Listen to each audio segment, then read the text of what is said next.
제가 지난주죠. 저 결혼식 주례를 준비하면서 결혼식 주례를 해야 되는데 맨날 이 설교를 논리적으로 생각하다 보니까 머리와 마음이 너무 딱딱해지는 거예요. 그래서 이 신혼 부부에게 사랑의 마음, 달달함으로 좀 설교를 해야 되겠다라는 생각이 들어서 결혼식 전날 급하게 달달한 러브 스토리가 있는 드라마를 찾아봤습니다. 넷플릭스에서 드라마를 찾았는데 그 제목이 이 사랑 통역되나요? 라고 하는 드라마였어요.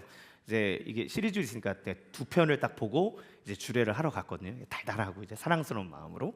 근데 이 드라마의 저 여자는 우리 아내보다 조금 이제 인물이 덜한 우리 차무희라는 그 배역이고, 또 오른쪽의 남자는 이제 주호진이라고 하는 통역사의 이제 배우와 통역사의 사랑의 이야기입니다. 근데 저기 나오는 이제 여주인공인 차무희는 무명 시절 주연을 이제 맡았던 공포 영화의 좀비 역할이었는데 도라미라고 하는 역할을 맡아요. 그런데 이 도라미라고 하는 이 역할이 엄청 세계적으로 막 인기를 끌게 돼서 글로벌 스타가 됩니다. 그런데 그녀의 캐릭터는 되게 밝고 유쾌하고 화려해요. 사람들에게 이 도라미의 캐릭터와 함께 그녀가 엄청나게 인기를 막 끌게 되거든요.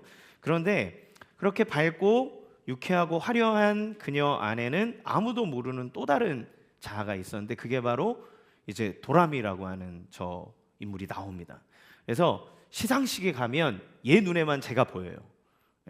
그리고 막 기자들이 있고 막 이럴 때마다 저 도라미가 자기에게 보여서 나타나서 얘기합니다. 뭐라고 얘기하냐면 네 인생의 좋은 날은 곧 끝날 거야. 너는 대중에게 이제 버림받을 거야. 네 좋은 날이 영원할 것 같아? 그러지 않아. 이 여자가 이것 때문에 계속 불안해하거든요. 그래서 사랑하는 사람이 이제 주호진이 자기한테 가까워올 때마다 이 속에 있는 도라미가 튀어나와서 얘기합니다. 너가 그 사람 좋아하면 좋아할수록 상처받을 거야. 너가 깊어지면 깊어질수록 너는 버림받음의 상처가 더 클 거야. 그러니까 네가 먼저 버리고 도망가. 계속 그 얘기를 하는 거예요. 이 드라마에서 이런 차무의 마음을 대변하는 시 하나가 나오는데 김경미 시인의 다정이 나를이라는 시입니다. 이 시는 요래요. 누가 다정하면 죽을 것 같았다. 장미꽃 나무 너무 다정할 때 그러하듯이 저녁 일몰 유독 다정할 때 유독 그러하듯이 뭘 잘못했는지 다정이 나를 죽일 것만 같았다. 이 시를 이제 보거든요. 이 시를 보고 이 여주인공이 뭐라고 얘기하냐면 다정이 나를 죽일 것만 같았다.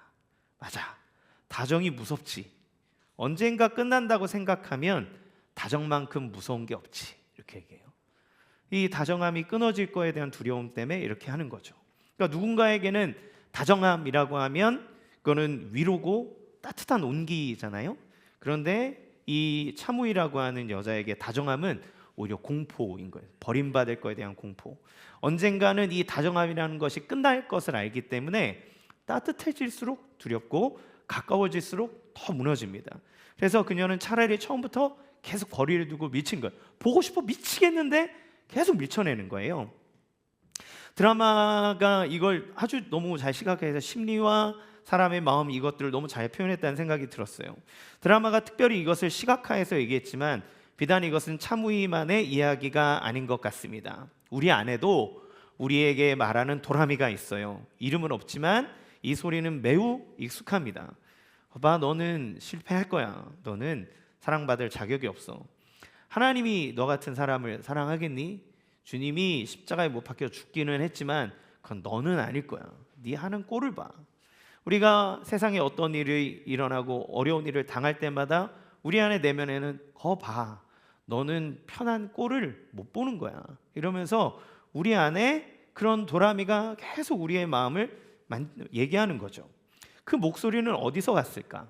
이 차무희와 도라미의 안에는 그녀의 깊은 상처와 관련이 있습니다.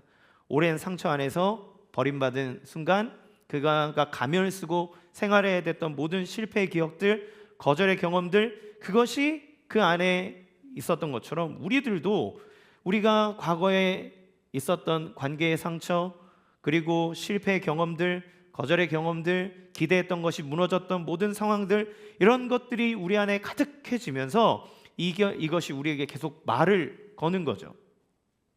오늘 우리는 이 목소리에 대해서 얘기하려 합니다. 오늘 제목이 나를 살리는 예배 두 번째. 지난번이 이제 나를 살리는 예배 첫 번째라면, 나를 살리는 예배 두 번째는 누구의 음성을 듣느냐에 대해서 얘기하고 싶어요. 그리고 더 중요한 것을 얘기하려 합니다. 우리의 목소리가 우리의 저 과거 어릴 때부터 들어왔던 메시지의 소리라면, 근데 성경은 그 목소리보다 더 오래되고 더 크고 더 진실한 음성이 있다고 우리에게 이야기를 해주고 있어요.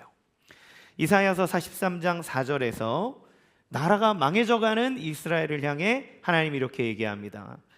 야곱아, 너는 내 눈에 보배롭고 존귀하며 내가 너를 사랑하였다. 이게 성경 전체를 관통하는 하나님의 음성인 거예요. 그럼에도 불구하고 우리는 이 음성보다 우리 내면의 음성이 더 커지는 걸 보게 되죠. 오늘 이 이야기를 좀 나눠보려고 합니다. 우리는 왜 자꾸 그런 이야기를 듣게 되는가? 첫 번째, 우리 안에 잘못된 목소리에 대해서 한번 생각해 봅시다. 오늘 본문 말씀인 민수기는 출애굽을 하고 난 이스라엘 백성들에게 하나님이 하시는 말씀인 거예요. 근데 여러분, 이스라엘 백성들을 한번 생각해 봅시다. 이 사람들은 노예로 산 지 400년이 된 거예요.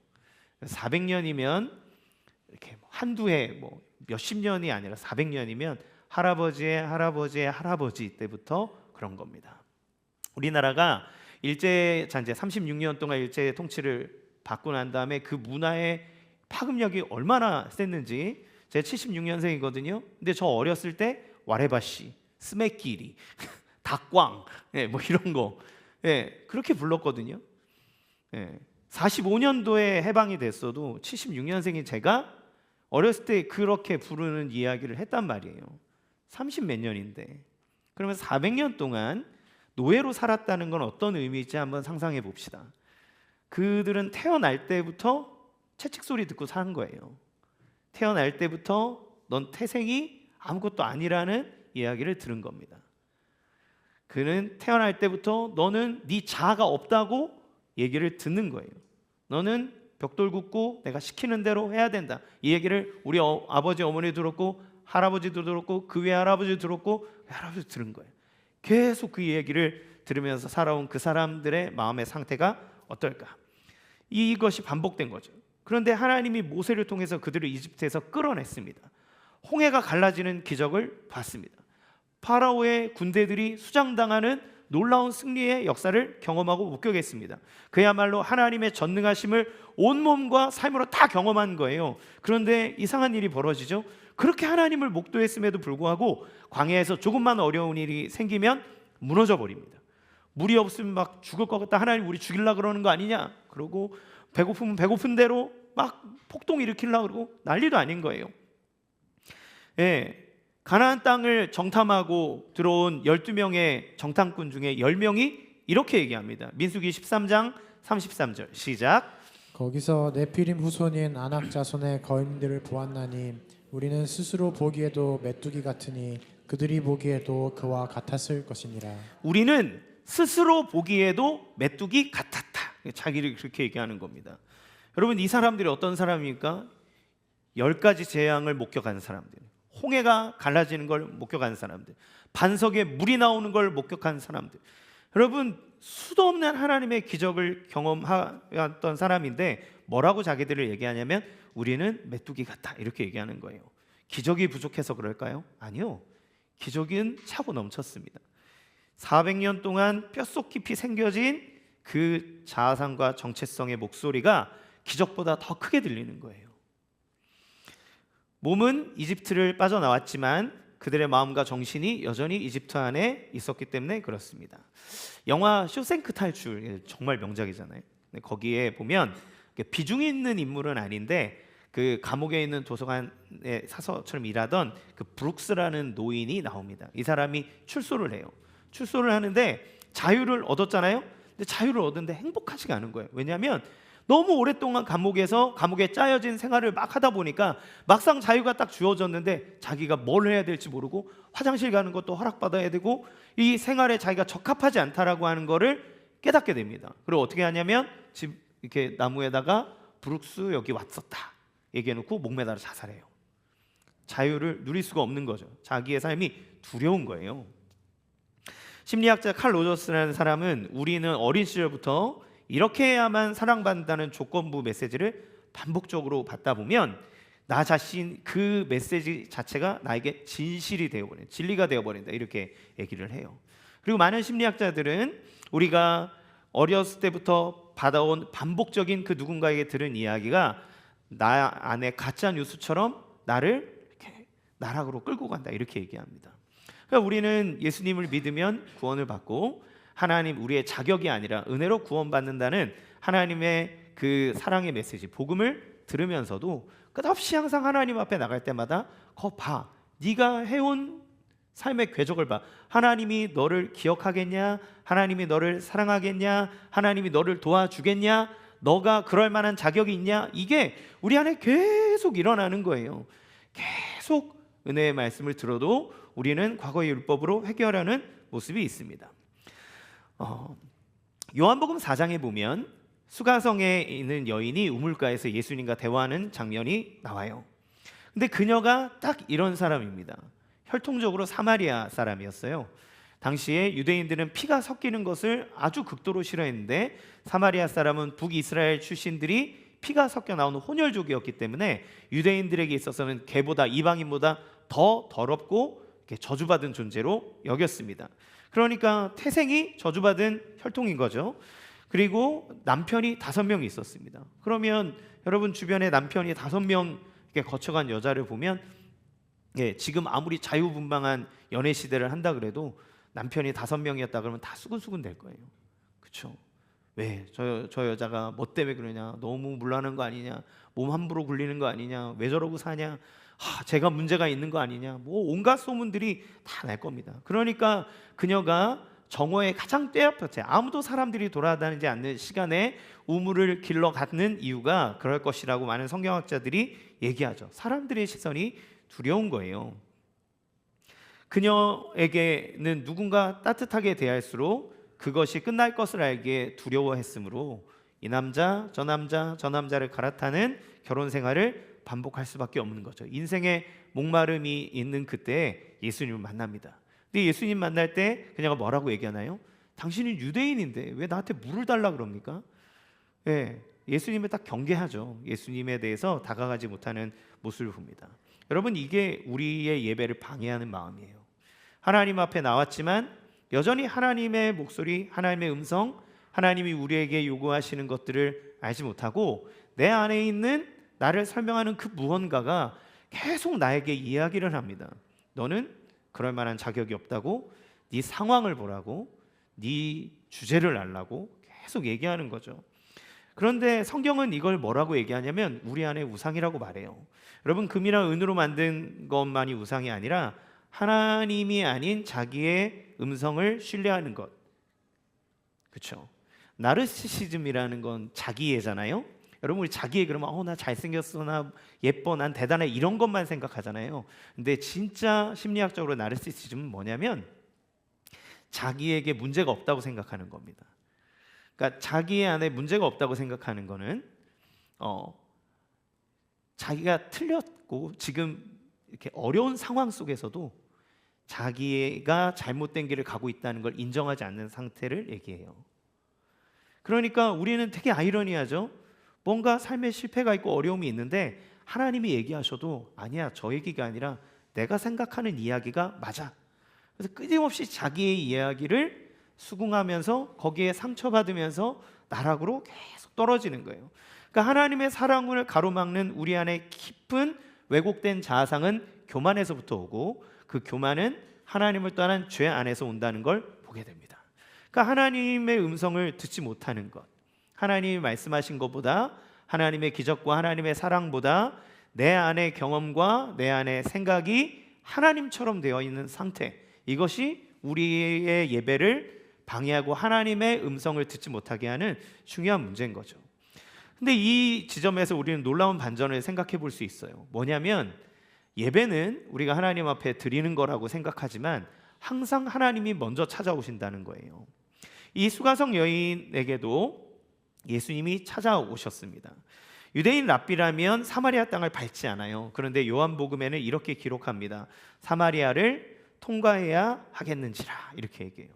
그러니까 예수님이 일부러 그 길을 선택하셨다는 거예요. 간 거죠. 왜냐하면 그 여인이 거기에 있을 것을 아셨기 때문입니다. 400년 동안 노예로 살아온 이스라엘 백성에게도 하나님이 먼저 오셨어요. 그들을 구원하기 위해서 모세를 보내시고, 모세를 찾으시고, 모세를 보내시고, 그들을 끌어내어 예배하는 예배자로 세우시는 겁니다. 나중에 이스라엘 민족이 망하고 바벨론으로 포로로 잡혀갔을 때도 하나님께서 그들을 먼저 찾으시고 그들에게 말씀하십니다. 야곱아, 이스라엘아, 내가 너를 구원하러 왔노라. 여러분, 이것이 예배의 가장 근본적인 진실입니다. 예배는 우리가 하나님을 찾아가는 것이기 이전에 하나님이 우리에게 찾아오셨기 때문에 우리가 하나님을 찾으러 갈 수 있는 거예요.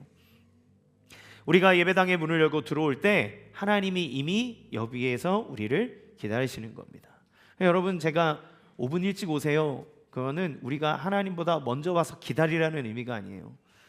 여러분, 여러분을 기다리고 여러분을 위해서 여러분을 기다리고 계시는 주님이 계시기 때문에 그 주님은 여러분을 향해 모든 준비를 마련해놓고 계시기에 우리가 그 하나님을 만나러 이 자리에 오는 데 있어서 더 빨리 오는 것은 당연하지 않겠습니까? 우리 예배는 우리가 시작하는 게 아닙니다. 하나님이 시작하셨기에 우리가 응답할 수 있는 것이에요. 그게 예배입니다. 그래서 이사야 43장에는 포로된 이스라엘 백성에게 이렇게 얘기하시는 거예요. 이사야 43장 1절 읽겠습니다. 시작. 야곱아, 너를 창조하신 여호와께서 지금 말씀하시느니라. 이스라엘아, 너를 지으신 이가 말씀하시느니라. 너는 두려워하지 말라. 내가 너를 구속하였고 내가 너를 지명하여 불렀나니 너는 내 것이라. 네, 하나님께서 이스라엘에게 그러니까 포로로 잡혀가는, 하나님을 등지고 떠나는 이스라엘 백성에게 나타나셔서 그들을 향해 선지자를 통해 얘기하십니다. 이렇게 얘기하는 거예요. 뭐라고 얘기하십니까? 첫 번째, 너를 창조하신 여호와께서 말씀하신다는 거예요. 이게 무슨 얘기입니까? 우리가 우연히 생긴 존재가 아니라는 겁니다. 하나님이 창조하셨다는 건 계획이 있다는 거예요. 의미가 있는 존재라는 겁니다.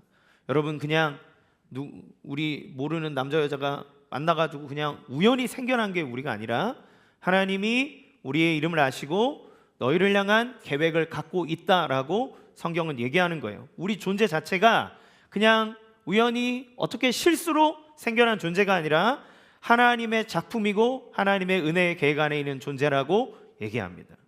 너를 창조하신 여호와께서 너에게 말씀한다는 건 그거예요. 두 번째, 내가 너를 구속했다고 얘기합니다. 구속했다는 건 뭐예요? 값을 치르고 되찾았다는 의미예요.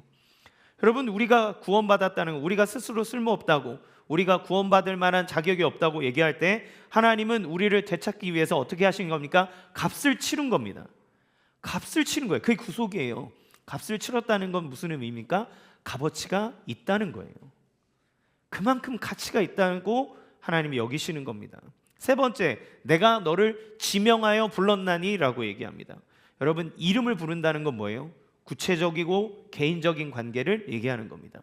무리로, 민족으로, 교회 공동체로 우리가 와 있지만 예배 가운데 하나님이 우리를 부를 때는 이름으로 부르는 거예요. 내 백성은 내가 이름으로도 그들을 아나니 라고 하는 건 하나님이 나를 개인적으로 알고 있고 그리고 개인으로 나를 택하셨다는 것을 의미합니다. 그래서 이 모든 예배 음성 안에는 하나님이 내가 이 땅에 존재하는 이유, 하나님의 무한하신 은혜와 계획 아래 있었다는 것, 내가 이 땅을 살아가는 동안 하나님을 섬길 수 있는 이유, 내가 값을 치러 나의 백성, 나의 자녀로 삼았기 때문이라는 이유고, 그리고 나는 무리 중에 행인 1, 2, 3이 아니고 이름으로 아는 하나님의 참 자녀라고 하나님이 선언해 주시는 거예요. 이것이 예배를 통해 하나님이 우리에게 선언하시는 말씀입니다. 결정적으로 4절에 말한 것처럼 내가 내 눈에 보배롭고 존귀하며 내가 너를 사랑하였다 라고 말씀하시는 거죠. 세상이 우리의 모든 환경을 통해서 아니라고 말할 때 하나님은 너는 내 눈에 보배롭다고 말하고, 세상이 우리의 삶에 이런 궤적은 쓸모없다고 말할 때 하나님은 아니다. 너는 내 사랑으로 너를 살 만큼 값어치가 있다고 사랑한다고 얘기하는 거예요. 그런데 우리가 하나님의 사랑을 의심하거나 내 존재에 대한 평가를 내릴 때 가장 중요한 기준이 뭔가요? 아마도 우리가 살아가는 삶의 형편일 겁니다. 그렇죠? 어떤 어려운 일이 딱 닥치면 하나님 나를 사랑하지 않나? 어떤 내 마음을 무너뜨릴 만한 실망스러운 일들이 나에게 일어나면 내 인생에 왜 이렇게 어려움이 있지? 하나님이 나를 떠났나? 하나님 나를 도와주지 않나? 이런 생각을 하기 마련이에요. 근데 여러분, 여기서 우리가 한 가지 분명히 짚어야 될 사실이 있습니다. 하나님이 우리를 사랑하신다고 해서 광야가 사라지는 건 아니라는 거예요. 이스라엘 백성들을 이집트에서 구출해내신 하나님은 약속의 땅 가나안을 주겠다고 약속하셨고 그 땅으로 인도해 가십니다. 그 걸어가는 길은 광야인 거예요. 광야가 하나님이 우리를 구원했다 그래서 광야를 없애지 않으십니다. 그 광야의 길을 통과하게 하시는 거예요. 최종적으로 우리에게 땅을 하나님의 백성으로서 완전해지는 날을 향해서 약속하셨기에 이미 받은 것이고 그것을 향해 가지만 그 길은 광야의 길입니다. 그래서 다윗이 뭐라고 고백합니까? 여호와는 나의 목자시니 내가 부족함이 없으리로다. 그가 나를 푸른 초장에 누이시며 쉴만한 물가로 인도하신다. 하나님은 우리를 푸른 초장으로 인도하시는 분이에요. 그러나 내가 사망의 음침한 골짜기를 다닐지라도 해를 두려워하지 않을 것은 주께서 나와 함께 하심이라. 주의 지팡이와 막대기가 나를 보호하시나이다. 아니하시나이다. 이렇게 고백하잖아요. 그 푸른 초장으로 가는 과정 안에 우리의 삶에 사망의 음침한 골짜기를 지나야 될 때가 있다는 거예요. 그것이 없어지지 않습니다. 중요한 건 무엇입니까? 그 모든 순간에 나의 목자 되신 하나님께서 나를 인도하시고 도우시고 보호하시고 이끄신다는 거예요. 우리는 어떤 삶의 한 포인트의 궤적을 딱 둬버리고 그 삶에 일어나는 현상 하나를 가지고 내가 사랑받았냐 안 받았냐, 하나님 날 구원했냐 안 했냐를 두고 해석합니다. 그러면은 해석이 틀려버리는 거예요. 뭘 봐야 됩니까? 큰 하나님의 역사 속에 일어나는 사랑의 서사 안에서 해석할 수 있는 거예요. 하나님이 우리에게 주고자 하시는 것은 구원하여 하나님 나라를 주고자 하시는 겁니다. 그 안에 일어나는 일들 속에서 우리가 이 삶을 해석하는 것은 하나님 나라의 관점으로 이 삶을 볼 때 해석이 되는 거예요. 광야는 목적지가 아닙니다. 광야는 지나가는 길이에요. 그 안에 메마른 길을 걸어가기도 하고 물이 없는 곳에 있기도 하고 그렇습니다. 그러나 하나님은 어떻게 하십니까? 하늘을 열어 만나를 내려 먹게 하시고 반석이 터져 물이 솟아나게 하고 쓴물이 단물이 되게 하고 물이 막고 있으면 갈라버리게 하고 뜨거운 태양이 있으면 구름 기둥으로 막아주시는 하나님의 은혜가 늘 함께하고 있다는 걸 알아야 돼요. 가데스 바네아에서 12명의 정탐꾼이 들어가서 그 땅을 정탐했는데 갈렙과 여호수아 2명 빼고 나머지 10명은 우리는 메뚜기 같았다, 저희 가면 죽는다, 이렇게 얘기를 했단 말이죠. 여러분, 그러면 잘 생각해 보세요. 그때 구름 기둥과 불 기둥이 있었을까요? 없었을까요? 있었습니다. 기록에 한 번도 그 구름 기둥이 불 기둥이 그들을 떠나지 않았다, 이렇게 얘기를 하거든요. 그러면 하나님이 임재하고 있는 형상이 이미 있는 거예요. 여전히 그들은 만나를 먹고 있습니다. 여전히 그들은 하나님의 인도함을 받고 있어요. 과거의 경험 속에 하나님의 역사를 경험했고 지금도 하나님 버젓이 우리의 가운데 임재해 계시고 지금도 하나님이 주신 양식을 먹고 있으면서도 이 사람들은 지금 현재 내 눈앞에 있는 안악자손의 거인을 보고 우리는 메뚜기다, 하나님이 우리를 구원하지 않는다, 우리는 망할 거다라고 계속 그 내면의 노예 근성이 계속 자기들에게 얘기하는 거죠. 하나님의 임재가 없어서가 아니고 하나님의 능력이 없어서도 아니고 하나님의 기적이 없어서도 아닙니다. 그 내면의 소리가 하나님을 계속 거부하는 거예요. 그것이 우리의 모습이고 우리의 한계입니다. 우리는 체험을 계속 얘기하죠. 뭔가 더 환상적이고 뭔가 내 몸을 짜릿하게 할 그 무언가를 찾지만 여러분, 그거 몇 주 안 갑니다. 길어도 몇 달 잘 안 가요. 우리가 붙잡아야 되는 건 진리예요. 하나님 주시는 하나님의 약속의 땅, 하나님 나라를 사모하는 마음으로 그 시선을 거기에 두고서 우리의 삶을 해석할 때 진정으로 비전이 보이고, 그리고 그때 우리의 삶의 모든 역경과 어려움의 주제들을 믿음으로 해석할 수 있는 힘과 그리고 소망이 보이는 겁니다. 그래서 다윗이 노년에 자기가 너무 힘들고 병들고 막 이 주변에 사람들이, 원수들이 자기를 치료하고 낄낄거리고 막 그럴 때 뭐라고 기도하냐면 시편 39편 7절에 이렇게 얘기합니다. 주여, 이제 내가 무엇을 바라리요? 나의 소망은 주께 있나이다. 자기의 소망이 주께 있다는 걸 알 때 용사였던 다윗이 자기의 몸이 쇠퇴해져 가는 것도 올바르게 받아들일 수 있는 거예요. 우리의 육체는 병들고 무너집니다.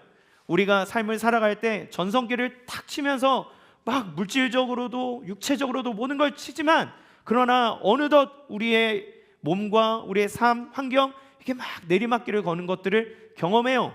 여러분, 이거를 다 경험할 때 사람들이 말할 수 있는 것은 야, 진짜 헛되고 아깝고 아쉽고, 그런데 영원하신 하나님 나라와 그 하나님 나라를 이끌어 가시는 그리스도 예수의 사랑 안에서 삶을 해석하면 그 모든 것들은 하나님께서 주시는 과정 안에 있는 것이고, 우리는 그 모든 상황 속에서 하나님 사랑 안에서 우리에게 주시는 은혜와 복을 깨닫고 누릴 수 있는 삶을 얻게 되는 겁니다.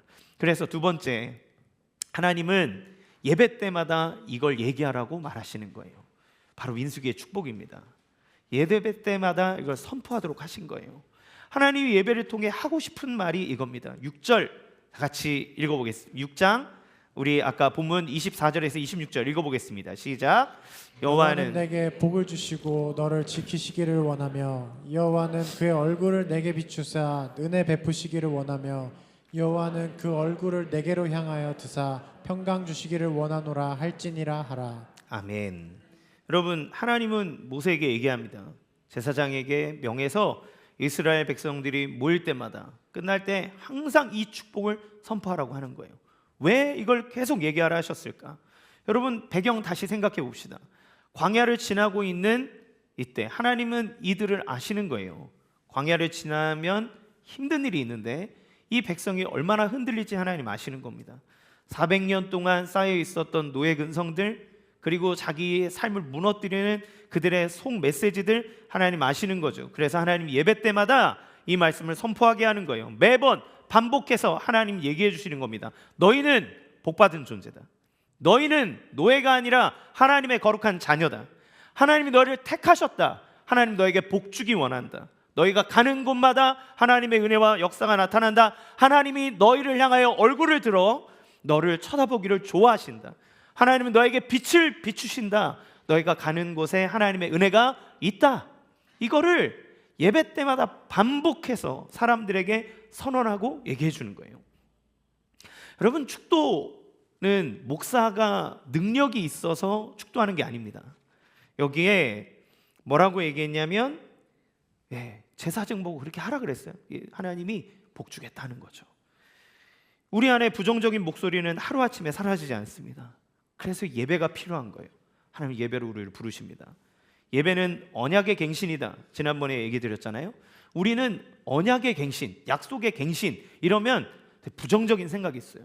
이제 전세로 사는데 주인이 우리 언약을 갱신합시다. 그러면 값을 올리는구나. 언약의 갱신이 이루어지는 순간 저는 무조건 손해보게 돼 있습니다. 그렇잖아요. 그러니까 우리는 약속을 갱신하자 그러면 무서워요. 그런데 하나님이 약속을 갱신하자는 이유는 뭐냐면 우리가 하나님이 주신 약속을 자꾸 까먹기 때문에 하나님이 그 약속을 새롭게 얘기해 주시는 겁니다. 나는 노예가 딱 맞아. 나는 이 자유의 삶이 힘들어. 난 불안해. 나는 안 될 것 같아. 난 사랑받지 못하는 것 같아. 봐봐, 사람들이 나를 이렇게 버리잖아. 그럴 때마다 하나님 얘기하시는 거예요. 아니다. 다시 갱신하자. 너는 사랑받을 자격이 있다. 내가 너를 사랑한다. 내가 너를 지명했다. 너는 복의 사람이다. 내가 너를 축복한다. 내가 너에게 얼굴을 든다. 잘 기억해라. 또 살아가다 보면 세상의 일들, 여러 일들 막 당하고 상처받고 당하면 하나님 나는 아닌 것 같아요. 하나님도 나 안 사랑하죠? 하나님 나 싫어하죠? 하나님 오케이 다시 갱신하자. 그냥 다시 가져와. 너는 복받은 사람이다. 너는 하나님의 자녀다. 내가 너를 축복한다. 내가 너를 지킨다. 반드시 너를 지킨다. 오케이? 사인. 계속 예배 때마다 언약의 갱신을 주시는 거예요. 하나님이 먼저 오시고 하나님이 약속을 줍니다. 그래서 하나님은 3번에 걸쳐 복을 선언해요. 첫 번째, 복을 주시고 지키시는 분이다. 이렇게 얘기하잖아요. 우리의 삶에 선한 것을 채워주시고 우리의 전 존재를 책임지신다. 하나님, 이렇게 선언하는 겁니다. 두 번째, 얼굴을 비추사 은혜를 베푸신다. 여러분, 얼굴 빛을 비춰 마주하는 사람은 사랑하는 사람이 아니면 힘들어요. 마주하는 건. 그렇죠? 우리가 우리 사랑하는 나의 아내, 나의 남편, 연인, 아니면 나의 사랑하는 자녀들에게 우리가 메시지를 던질 때 그 얼굴을 딱 쳐다봅니다. 그때 밝은 얼굴로 내가 너를 사랑하고 있노라고 얘기합니다. 주님이 그 얼굴 빛을 비춰주시는데 못마땅하게 보는 게 아니라 난 너에게 은혜 주고 싶다. 난 너에게 복을 주고 싶다. 그러니까 우리 공로 때문이 아니라 오직 하나님 사랑 때문에 값없이 주시는 은총으로 난 너를 그렇게 사랑한다고 얘기하는 거예요. 세 번째, 얼굴을 향하여 대사 평강 주시기를 원한다. 샬롬을 주신다는 거예요. 샬롬. 샬롬은 단순한 평화가 아니라 온전한 평화를 얘기하는 겁니다. 완전한, 아무것도 결핍되지 않은 상태. 그 하나님이 가득히 채워주심으로 그 하나님이 우리의 삶에 주기 원하는 그 온전한 평안함을 하나님은 예배를 통해 주기 원한다고 얘기합니다. 27절에 내가 그들에게 복을 주리라 이렇게 얘기해요. 제사장이 선포하지만 복을 주시는 분은 누굽니까? 하나님이라는 거예요. 그래서 제사장에게 시키는 겁니다. 다시, 제가 축도하는 건 강태우 목사의 권위와 능력이 아닙니다. 하나님이 시키신 거예요. 목사야, 성도들을 축복해라. 내가 그들을 축복하고 싶어서. 여러분, 그래서 축도 안 받고 예배당 빨리 예배 나가시는 분, 우리 교회는 이제 그런 분 잘 없지만 큰 교회 가면 주차장 때문에 또 약속 막 이래가지고 축도할 때 막 나가시는 분이 있어요. 정말 무식한 거예요. 여러분, 하나님이 복을 주겠다고 그 앞에 있는 사역자를 통해서 복을 선포하는 겁니다. 제 능력과 권위가 아니고요, 하나님이 그렇게 하겠다고 하신 거예요. 그래서 권위가 있는 거예요. 하나님이 여러분을 축복하고자 하는 것, 여러분 다 복받고 가시기 바랍니다. 그럼 왜 축도로 끝나는가? 저 문 열고 세상으로 나갈 때 수많은 가짜 뉴스가 여러분을 침노하고 여러분의 마음을 무너뜨리게 하고 여러분의 자존감을 막 넘어뜨리게 할 때 하나님 얘기하는 거예요. 기억해라. 난 너에게 복 주고 싶고 너는 복된 사람이고 내가 너에게 얼굴빛 비추기 원하고 내가 너와 함께하고 있다라고 하는 것을 딱 선언하고 나가는 거예요. 그 말씀 붙잡고 가는 겁니다. 하나님은 예배로 우리를 부르세요. 이 예배 안에 이 말씀이 선포될 때 하나님이 실제로 일하시는 줄로 믿으시기 바랍니다. 할렐루야. 예. 자, 그럼에도 불구하고 그 말씀을 들었음에도 불구하고 이 사랑을 확신을 못해요. 또 이랬으면 무너지고 넘어지고 무너지고 넘어지고, 이게 우리의 반복이잖아요. 그러면 우리의 이 갈팡질팡하는 마음을 하나님은 어떻게 하시는가? 말할 수 없는 사랑으로 굳히게 하시는 겁니다. 세 번째, 예수 그리스도. 우리의 두려움마저 끊어안으시는 사랑이에요. 네, 다시 처음에 드라마로 돌아가겠습니다. 은혜 받았어요. 여기에 이제 남자 주인공이 주호진이라는 사람이 통역가인데, 그러니까 여러 나라 언어를, 다중 언어를 통역할 수 있는 사람이에요. 근데 이 사람이 자기가 이제 친하게 멘토처럼 지내는 소설가인 김영환이라는 인물이 있습니다. 이 사람은 이제 되게 아주 유명한 소설가예요. 근데 그 사람이랑 얘기를 하는데 그 사람이 이제 얘기하는 겁니다. 이 주호진이라는 사람이 차무이라는 사람의 언어를 못 알아듣겠다. 내가 이 여자가 무슨 말, 한국말인데 나는 통역이 안 된다. 막 이렇게 얘기를 해요. 그때 얘기합니다. 자네 세상에 다른 언어가 몇 개인 줄 아나? 이렇게 얘기하니까 주호진이 7,100개인가 있는 걸로 압니다. 그러니까 아니야. 언어는 사람 수만큼 있어.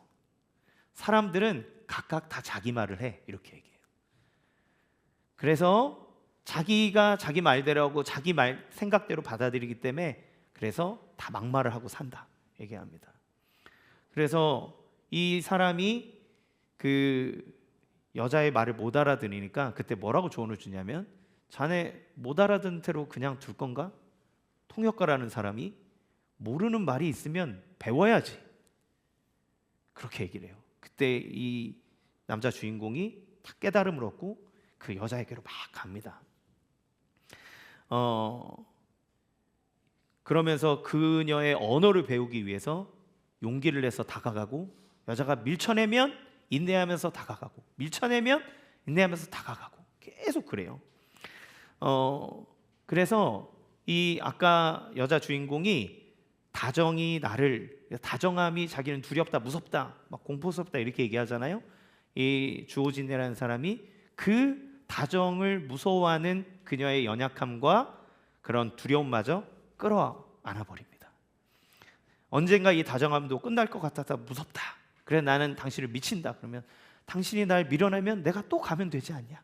그러면서 계속 인내하면서 그 여자의 내면에 있는 도람이랑 계속 얘기를 나눠요. 그러면서 두려움이 끝나기를 기다리지 않고 두려움 안에 있는 그녀에게로 계속 갑니다. 계속 가요. 제가 그걸 이렇게 보면서 이게 직업병이라 그런지 모르겠는데 예수님이 보였어요. 예수님이 하신 일이 뭔가? 여러분 요한복음 1장 14절에 이렇게 얘기합니다. 읽어볼까요? 시작. 말씀이 육신이 되어 우리 가운데 거하심에 우리가 그의 영광을 보니 아버지의 독생자의 영광이요 은혜와 진리가 충만하더라. 말씀이 육신이 되어 우리 가운데 거하심에, 하나님이 사람이 되셨다라고 하는 것의 의미가 무엇인가요? 주호진이라는 남자가 차무의 언어를 배우기 위해서 그녀에게 들어가고 끝없이 밀쳐내는 그녀의 두려움마저 끌어안으면서 그녀의 언어를 배우고 그녀와 소통하고 이야기하고, 그리고 내가 당신을 떠나지 않습니다라고 하는 계속 얘기한 것처럼 예수님이, 하나님이 육신을 입어 우리의 언어를 배우러 오시는 거예요. 하나님으로서는 도저히 알 수 없는 언어, 두려움의 언어, 불신의 언어, 그리고 자기를 저주하는 언어. 하나님은 사랑이시고 소망이시고 기쁨이시기 때문에 그 자기 스스로를 그렇게 하실 수 없는 분이잖아요. 그런데 예수님이 육신을 입어 그 언어 안으로 들어오는 겁니다.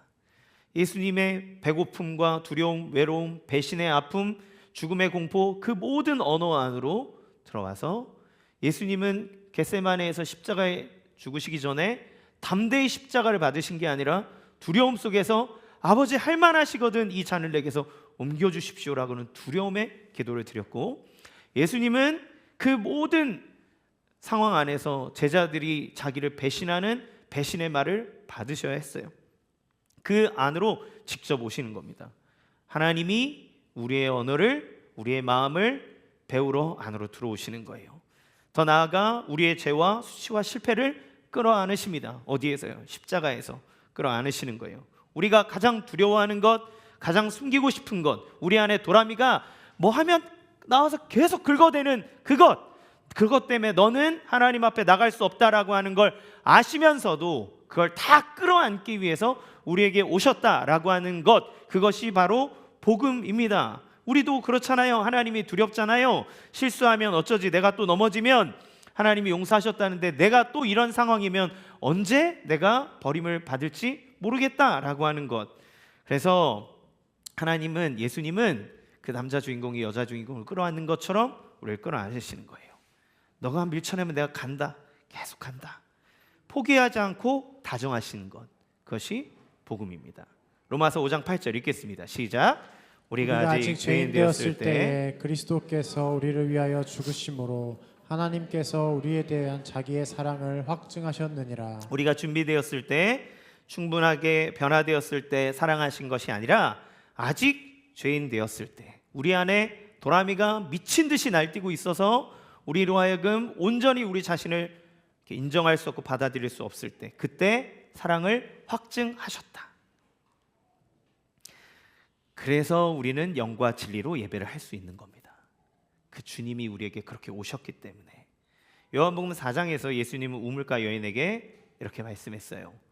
아버지께 참되게 예배하는 자들은 영과 진리로 예배할 때가 오나니 곧 이때라. 이때는 언제입니까?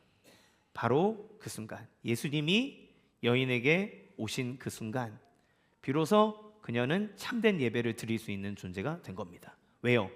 참 하나님이신 예수님이 그녀에게 왔기 때문에. 하나님, 우리가 모르는 것을 예배하는 것이 아니라, 신비한 것을 예배하는 것이 아니라 우리에게 오신 예수님을 예배하는 겁니다. 진리는 무엇입니까? 진리는 예수님이 가져오신 복음을 얘기하는 겁니다. 하나님의 아들이 우리의 죄와 수치와 두려움을 끌어안고 십자가에 죽으시고 부활하셨다는 것, 그게 진리입니다. 성경의 모든 이야기는 여기를 향합니다. 우리의 공로가 아니라 오직 그리스도의 은혜로 우리가 하나님 앞에 설 수 있게 된 겁니다. 예수님이, 하나님이 우리에게 오셨고 우리는 그 예수 그리스도의 공로로 주님 앞에 갈 수 있는 존재가 됐다는 것. 영은 무엇입니까? 성령입니다. 예수님이 부활하신 후에 우리에게 성령을 보내주셨습니다. 성령은 우리 안에 복음이 살아있게 합니다. 하나님을 믿게 합니다. 하나님의 진리를 깨닫게 합니다. 하나님을 사랑하게 합니다. 하나님의 뜻대로 살아가고자 하는 열망을 우리에게 부어줍니다. 육신의 소욕이 아니라 하나님의 뜻대로 살아가게 합니다. 누가 성령의 사람입니까? 방언하고 예언하고 환상 보는 사람이 성령의 사람입니까? 아니요. 성령이 열매를 맺는 사람이 성령의 사람입니다. 성경은 성령님에 대해서 인격적인 분이라고 얘기해요. 여러분, 사울도 예언하고 환상 봐요. 수많은 성경에 있는 어떤 사람들이 막 그런 신비한 일을 체험합니다. 그렇다 그래서 그 사람들이 다 하나님의 사람이라고 말하지 않습니다. 바울은 내가 삼층천도, 그러니까 영적인 놀라운 체험을 했지만, 그러나 그 무엇보다 가장 소중한 것이 있다면 그것은 너희 안에 나타나는 사랑의 열매, 성령의 열매들이 그것이 하나님의 자녀임을 나타낸다고 얘기하는 거예요. 즉, 영과 진리로 예배한다는 것은 성령의 도우심으로 그리스도의 복음 안에서 하나님의 사랑을 확신하고 주님을 만나는 것을 얘기합니다. 이것이 우리 안에 잘못된 목소리를 극복하는 유일한 길입니다. 우리는 무언가를 할 때 하나님을 빼고, 예수님을 빼고 하려고 하는 경우들이 많아요. 여러분, 의지력이나 긍정적 자기 암시가 아닙니다. 하나님의 말씀을 믿는 믿음으로 그 하나님이 우리에게 주시는 음성을 듣고 받아들임으로써 하나님 앞에 온전히 나가는 것, 끝까지 우리를 인내하시는 그 하나님 만나는 겁니다. 결론 짓겠습니다. 오늘 이 자리에 우리가 매 예배 드릴 때마다 다시 들어야 될 음성이 무엇인가요? 우리 안에 목소리가 당장 사라지지 않을 수 있습니다. 어떤 일이 있을 때 막 내 인생이 저주스럽기도 하고 안 될 것 같기도 하고, 또 유혹의 목소리가 올 때 그게 더 좋아 보여서 막 따라가려고 하는 우리의 옛 습성들이 있을 수 있습니다. 그러나 예수님이 우리의 두려움마저 끌어안으시고 포기하지 않으시고 인내하며 사랑하신다는 것을 예배 안에서 반복적으로 듣고 믿을 때 더 이상 그 목소리는 우리를 지배하지 않고 떠나가게 됩니다. 하나님은 오늘도 우리에게 말씀합니다. 너는 내 눈에 보배롭고 존귀하다. 내가 너를 사랑한다. 너는 광야에 있지만 나는 너를 약속의 땅으로 반드시 인도한다. 광야를 지나고 있는 분이 있습니까? 실패와 수치심 속에 있는 분이 있습니까? 여러분, 인생의 어떤 문제들, 어려움들을 만나서 내가 보잘것없다고 느껴질 때가 있습니까? 그런데 하나님은 여러분을 이름으로 아시고 여러분에게 지속적으로 말씀하고 선포합니다. 예배 자리를 통해서 얘기합니다.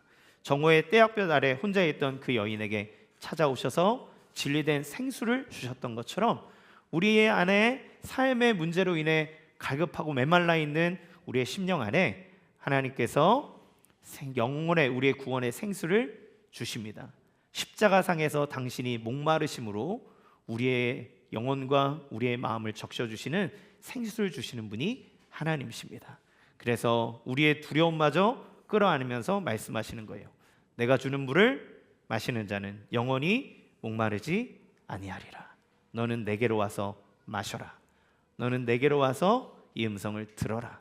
그리고 삶을 살아내라. 날마다 이 음성 가운데 예배의 충만함과 풍성한 은혜를 누리시기 원하고, 주일 예배든 금요 기도회든 새벽의 예배든 여러분에게 허락되어 있는 예배를 소중히 여기시기 바라고, 예배를 통해서 여러분에게 들려주시는 그 음성 안에 날마다 풍성함 누리는 여러분 되시길 주님의 이름으로 간절히 축원합니다. 이 시간 같이 함께 찬양하겠습니다. 내 모습 이대로.